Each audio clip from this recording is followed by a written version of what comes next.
اپنے آپ کو خود ایکسپلین کرتا ہے۔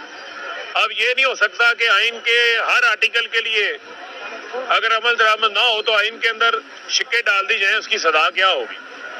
آئین کے اوپر عمل درآمد نہ کرنا، آئین کو توڑنا، آئین سے روگردانی کرنا ہی آرٹیکل 6 کی جو ہے وہ خلاف ورزی ہے۔ لہذا یہ سوال ہی نہیں پیدا ہوتا کہ آپ اپنے آپ کو آئین سے بڑا سمجھ لیں، قانون سے بڑا سمجھ لیں، اور آپ طاقت کے نشے کے اندر اتنے اندھے ہو جائیں کہ آپ انتخابات کروانے کو تیار نہ ہو۔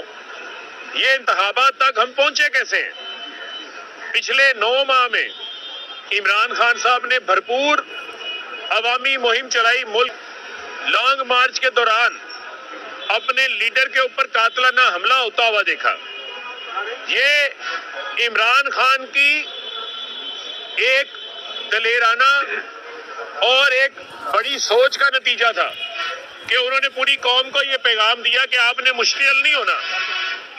جس دن آپ نے عمران خان کے اوپر قاتلانہ حملہ کروایا، اس دن آپ ملک میں آگ لگوانا چاہتے تھے، آپ ملک میں خانہ جنگی کروانا چاہتے تھے، لیکن عمران خان نے آپ کا وہ اللہ نے عمران خان کو نئی زندگی دی، عمران خان نے وہ آپ کا منصوبہ ناکام بنایا۔